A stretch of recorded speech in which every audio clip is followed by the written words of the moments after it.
మీ మోకాల నొప్పులకు ఎటువంటి సర్జరీ లేకుండా ఎపియాన్ పెయిన్ క్లినిక్ అందిస్తున్న అత్యాధునిక చికిత్స.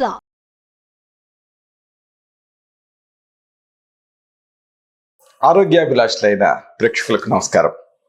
నా పేరు doctor Chirumamilla Murali Manohar. Food pharmacy అనే ఈ చక్కని కార్యక్రమాల పరంపరలో మనం మన ఇంట్లో వాడుకునేటువంటి పదార్థాల్లో దాగున్న ఔషధ రహస్యాలని తెలుసుకుంటున్నాం.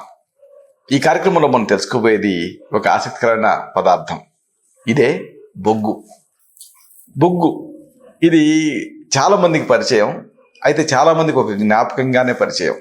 అంటే మనం ఒక 20-30 సంవత్సరాల క్రితం మనందరికీ బొగ్గు తెలుసు, కానీ ఈ కాలంలో పిల్లలకి బొగ్గు తెలియకుండా పోయింది. కానీ అక్కడక్కడ ఈ ఐరన్ చేసేటప్పుడు, అంటే ఇస్త్రీలు చేయించుకునే వాళ్ళ దగ్గర అక్కడ మాత్రమే బొగ్గును చూస్తారు. మరి ఈ బొగ్గుని ఔషధం కింద ఎలా వాడాలి వరుసగా తెలుసుకుందాం. బొగ్గు గురించి మీకు చెప్పాల్సి వస్తే ముఖ్యంగా చెప్పాల్సింది గ్యాస్ ట్రబుల్ గురించి. ఎసిడిటీ, గ్యాస్, పొట్టొబ్బరింపు, గడుపులో గడబడ చాలా మందిని ఇబ్బంది పెడుతూ ఉంటాయి. ఒక మాటలో చెప్పాలంటే గ్యాస్ ట్రబుల్ లేని మనిషి ఉండడు, అంత కామన్ ఈ గ్యాస్ ట్రబుల్. అలాగే చాలా మంది జీవితాంతం దీనికి గ్యాస్ ట్రబుల్ని తగ్గించుకోవడానికి మందులు వాడుతూ ఉంటారు. అయితే బొగ్గుని వాడి ఈ గ్యాస్ని తగ్గించుకోవచ్చు. అసలు మీకు ఒక విషయం తెలుసో లేదో, కొన్ని సమస్యలు తగ్గించడానికి కొన్ని ఔషధాలు ఉన్నాయి, కానీ గ్యాస్ని తగ్గించడానికి నిజానికి ఫలానా అంటూ ఏ ఔషధం లేదు. కానీ బొగ్గు మీకు ఉపయోగపడుతుంది. జీర్ణకోశంలో జీర్ణం కాని ఆహారం పొలవటం వల్ల ఈ గ్యాస్ తయారవుతుంది. గ్యాస్ తయారయ్యి అక్కడ నుంచి అది ఛాతీ నొక్కుతూ ఉంటుంది. దీన్ని హార్ట్ బర్న్ అంటారు, అంటే గుండెలో మంటగా అనిపిస్తూ ఉంటుంది. దీంతో పాటు కడుపు ఉబ్బరింపు, పులితేన్పులు, వాంతులు, అలాగే గొంతులో మంట, ఇంకా ఇది ఇంకా పైకెక్కి తలనొప్పి, ఇలాంటి అన్ని బాధలు కూడా అనుసరించి వస్తాయి గ్యాస్ ట్రబుల్తో పాటు. ఈ పరిస్థితులలో మీరు దాని నుంచి రిలీఫ్ పొందాలంటే, ఆ గ్యాస్ నుంచి మీకు ఉపశమనం రావాలంటే ఏం చేయాలి? సింపుల్గా పరిశుభ్రంగా తయారు చేసినటువంటి బొగ్గుని బాగా నూరి వస్త్రగాడితం పట్టాలి. అంటే కర్రల నుంచి బొగ్గు తయారు చేసుకోవాలనుకున్నాం కదా, అలాంటి బొగ్గుని తీసుకోండి, చక్కగా నూరండి, వస్త్రగాడితం పట్టండి. అంటే ఒక పల్చటి గుడ్డతోటి ఆ బొగ్గు పొడిని ఇలా అంటే కిందకి ఫైన్ పౌడర్ దిగుతుంది, వస్త్రగాడితం. ఇప్పుడు ఇలాంటి ఈ బొగ్గు పొడిని ఒక చెంచాడు తీసుకొని కొద్దిగా చన్నీటితోటి కలపండి, పేస్ట్లా తయారు చేయండి. ఇప్పుడు ఇలాంటి బొగ్గు పేస్ట్ని ఒక గ్లాసు మంచినీరు కలిపేసేసి తాగేయండి. ఉదయం సాయంత్రం ఇలా భోజనం తర్వాత 3 గంటలు, అంటే భోజనం చేసిన 3 గంటల తర్వాత మంచినీళ్ళతోటి దీన్ని లోపలికి తీసుకోండి, ఈ బొగ్గు పేస్ట్ని. దీంతో అజీర్ణం, పులితేన్పులు, ఇంకా గ్యాస్ ట్రబుల్ ఇలాంటివి తగ్గుతాయి. ప్రధానంగా సుఖ విరేచన అవుతుంది. అయితే మలం నల్లగా వస్తుంది, కంగారు పడకండి. ఇక అజీర్ణం, దీన్ని కూడా ఈ బొగ్గుతో తగ్గించుకోవచ్చు. పేగుల్లో జీర్ణం కాని ఆహారం నిలవ ఉండిపోయినప్పుడు అది అక్కడ లోపల ఉండిపోతుంది. అప్పుడు మీకు ఇక మోషన్ ఫ్రీ అవ్వదు. అలాంటప్పుడు సులభంగా విరేచన అవ్వాలనుకున్నప్పుడు ఒక 1/2 గ్లాసు వేడి నీళ్ళకి ఒక చెంచాడు బొగ్గు పొడి కలిపి తాగండి. 1/2 గ్లాసు వేడి నీళ్ళకి చెంచాడు బొగ్గు పొడి కలిపేసేసి తాగేయండి. ఇదంతా ఒక ఎత్తు అయితే, చెప్పుకున్నాం కదా బొగ్గు ప్రాణాన్ని నిలుపుతుందని. అంటే పోయే ప్రాణాలని ఆపే శక్తి బొగ్గుకుంది. ఎలా ఉంది అంటే ఇది విషానికి విరుగుడుగా పనిచేస్తుంది. విష పదార్థాలు ఒకవేళ మింగారనుకోండి, అప్పుడు ఏం చేస్తారంటే ఈ బొగ్గు పొడిని వాడుతూ ఉంటారు మామూలుగా ఈ హాస్పిటల్స్లో. ఈ బొగ్గు పొడి జీర్ణకోశంలో తయారైనటువంటి విషవాయువులు ఇలాంటి వాటిని అన్నిటిని పీల్చుకుంటుంది. విష పదార్థాల కోసమే కాకుండా ఈ రసాయన పదార్థాలు ఏమన్నా తీసుకున్నా, నల్లమందు, కొకైను, మార్ఫిన్, నికోటిను, ఇలాంటి విషయాలన్నిటికీ కూడా ఇది విరుగుడుగా పనిచేస్తుంది. విరుగుడుగా పనిచేసేసి రోగిని ప్రాణాపాయ స్థితి నుంచి ఇది రక్షిస్తుంది. కానీ అయితే ఇలాంటి బొగ్గు కాస్టిక్ క్షారాలు లేకపోతే ఈ ఆల్కహాల్ ఇలాంటి వాటిపైన మాత్రం పనిచేయదు. ఈ రసాయనిక యుద్ధాలు జరుగుతూ ఉంటాయి కదా, అలాంటప్పుడు ఆ సైనికులకి బొగ్గుతో తయారు చేసినటువంటి మాస్కులు సప్లై చేస్తూ ఉంటారు. ఇలాంటి మాస్కుల వల్ల విషవాయువుల నుంచి ఆ సైనికులు రక్షింపబడతారు. అంటే ఆ విషవాయువులు ఆ సైనికులు ఏం చేయలేవు. ఇక మరొక ముఖ్య విషయం, ఫ్రిడ్జ్లో వాసన వస్తూ ఉంటుంది కదా, అవి ఇవి ఉండిపోయి పదార్థాలు ఇవన్నీ. అలాంటప్పుడు ఫ్రిడ్జ్లో ఈ బొగ్గులు ఉంచారనుకోండి, ఆ ఫ్రిడ్జ్లో ఉండేటువంటి నిలవ పదార్థాల నుంచి బయటకు వచ్చేటటువంటి ఆ చెడు వాసన తగ్గుతుంది. ఆ వాసన, ఆ కుళ్ళు కంపు ఇలాంటివన్నీ తగ్గుతాయి.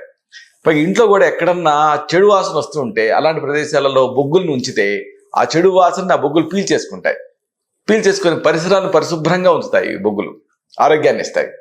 ప్రాణాంతకమైనటువంటి విష పదార్థాలు ఇవి లోపలికి తీసుకున్నప్పుడు, లోపలికి మింగినప్పుడు, అప్పుడు మీరు తయారు చేసుకున్న ఈ బొగ్గు పొడిని ఈ ఈ మోతాదులో మీరు తరచుగా ఇస్తూ ఉంటే అప్పుడు ప్రమాదకరం కాదు. అలాంటి విష పదార్థాలకు విరుగుడిగా పనిచేస్తుంది. విషం మింగినటువంటి వ్యక్తిని మీరు రక్షించాలంటే ప్రథమ చికిత్సగా ఈ బొగ్గు పొడిని ప్రయోగించాలి. దీంతో ఒక ఫస్ట్ ఎయిడ్ లాగే ఇది పనిచేస్తుంది. అంటే ఏ డాక్టర్తో సంబంధం లేకుండా మీరు వైద్య సహాయం అందే లోపు దీన్ని వాడచ్చు. దీంతో ప్రాణాలు నిలుస్తాయి. ప్రధానంగా కొంతమంది ఆత్మహత్య చేసుకోవడానికి ప్రాణాపాయ పదార్థాన్ని తీసుకుంటూ ఉంటారు లోపలికి. అలాంటి వాళ్ళకి లోపలికి తీసుకున్న విష పదార్థానికి, ఇప్పుడు ఏదన్నా ఒక విష పదార్థం తీసుకున్నాడు అనుకుందాం, దానికి 5 రెట్లు ఈ బొగ్గు పొడిని లోపలికి ఇవ్వాలి. మీరు బొగ్గు పొడిని తయారుగా ఉంచుకున్నారు కదా, 5 రెట్లు ఇవ్వండి. భోజనం చేసిన కొద్దిసేపటికి కానీ లేకపోతే భోజనానికి ముందు కానీ విష పదార్థం తీసుకొని ఉండుంటే ఆ విష పదార్థానికి లేకపోతే ఆ 10 రెట్లు బొగ్గు పొడిని లోపలికి ఇవ్వాలి. అంటే విష పదార్థం ఎంత ఉందో దానికి 10 టైమ్స్ ఇవ్వాలి. ఒక చెంచాడు బొగ్గు పొడి బరువు 10 గ్రాములకు సమానం. ఒక చెంచాడు బొగ్గు పొడి ఎంత అంటే 10 గ్రాములు. కాబట్టి విషం మింగిన కొద్ది క్షణాల్లోనే ఈ బొగ్గు పొడిని మీరు దానికి 5 రెట్లు 10 రెట్లు ఎక్కువగా ఇచ్చారనుకోండి లోపలికి, అప్పుడు మంచి ఫలితం కనిపిస్తుంది, ప్రాణం దక్కుతుంది. అంటే తీసుకున్న విషం ఆహారంతో కలిపి జనమయ్యే లోపునే ఈ బొగ్గు పొడి లోపలికి ఇవ్వాలి. ఎందుకంటే ఆహారంతో కలిపి డైజెస్ట్ అయితే అంతగా మళ్ళీ ఉపయోగం ఉండదు. కాబట్టి ఇలాగ బొగ్గు పొడి మీరు ఇవ్వచ్చు. ఇక బొగ్గుని దంతాల అనారోగ్యానికి కూడా వాడచ్చు. అంటే దంతాలు అనారోగ్యంగా ఉన్నప్పుడు వాటిని తిరిగి ఆరోగ్యవంతంగా చేయటం కోసం బొగ్గు ఉపయోగపడుతుంది. సింపుల్, బొగ్గు పొడితోటి పళ్ళు తోముకుంటూ ఉండాలి. దీంతో ఆ క్రిములు నశిస్తాయి. అన్ని రకాల దంత రోగాలు దీంతో తగ్గుతాయి. అలాగే గాయాలు, పుండ్లు, చర్మ రోగాలు ఇలాంటి వాటిలో కూడా బొగ్గు ఉపయోగపడుతుంది. బొగ్గుని నూరి వస్త్రకాళితం పట్టుకొని ఫైన్ పౌడర్ సిద్ధం చేసుకోవాలి. ఈ బొగ్గు పొడిని వేప నూనెలో కానీ, కొబ్బరి నూనెలో కానీ, ఆవ నూనెలో కానీ కలపండి. కలిపి పేస్ట్లా తయారు చేసి దాన్ని ఆ పేస్ట్ని వ్రణాలపైన, పుండ్లపైన, గాయాలపైన పూస్తూ ఉంటే త్వరగా ఇవి తగ్గుతాయి. చర్మ రోగాలు మిమ్మల్ని ఇబ్బంది పెట్టకుండా ఉంటాయి. అలాగే దురదలు, బొబ్బలు ఇలాంటి వాటిలో కూడా ఈ బొగ్గు ఉపయోగపడుతుంది. అంటే దురదలు తయారైనా, మంటగా ఉన్నా, బొబ్బలున్నా, లేకపోతే ఇలాంటి అన్ని సందర్భాల్లో కూడా ఏదైనా విషకీటకం కుట్టి అక్కడ దద్దురు తయారైనా అప్పుడు ఈ బొగ్గు పొడిని మెత్తగా చేసి ఆ చర్మం పైన ఏదన్నా ఆవ నూనె ఇలాంటి వాటితో పుయ్యాలి. అలాగే లోపలికి కూడా ఒక 1/2 చెంచాడు నీళ్ళతో కలిపి తీసుకోవాలి. దీంతో మంచి ఫలితం కనిపిస్తుంది. అలాగే మలద్వారంలో ఒకవేళ నొప్పి ఉంటే అలాంటి సందర్భాల్లో కూడా ఈ బొగ్గు ఉపయోగపడుతుంది. కొంతమందికి తరచుగా విరేచనాలు అవ్వటం వల్ల కానీ, లేకపోతే మలబద్ధకం వల్ల కానీ మలద్వారంలో నొప్పి ఉంటుంది. అలాంటప్పుడు ఏం చేయాలంటే ఈ నువ్వుల నూనె కానీ లేకపోతే కానుగ నూనెలో కానీ ఈ బొగ్గు పొడి కలపాలి. కలిపేసేసి ఆయింట్మెంట్లా తయారు చేసి ఆ మలద్వారం దగ్గర నొప్పి పైన పుయ్యాలి. అలాగే లోపలికి ఒక 1/2 గ్లాసు వేడి నీళ్ళు తీసుకొని ఒక చెంచాడు బొగ్గు పొడిని కలిపి తీసుకోవాలి లోపలికి. ఇలాగ చేస్తుంటే మంచి ఫలితం ఉంటుంది. అయితే ఈ బొగ్గు అనేది ఒక ఔషధం కింద వాడాలి, అంతేగాని ఆహారంగా కాదు. దీని మోతాదుకి మించి బొగ్గుని వాడకూడదు. వాడితే అప్పుడు మళ్ళీ అనవసరమైన ఇక్కట్టు వచ్చేటువంటి అవకాశాలు ఉంటాయి. ముఖ్యంగా జీర్ణకోశంలో ఉండేటువంటి విటమిన్లు, జీర్ణరసాలు, పోషక పదార్థాలు వీటిని ఈ బొగ్గు న్యూట్రలైజ్ చేస్తుంది. అందుకని అవి ఉపయోగపడకుండా పోతాయి.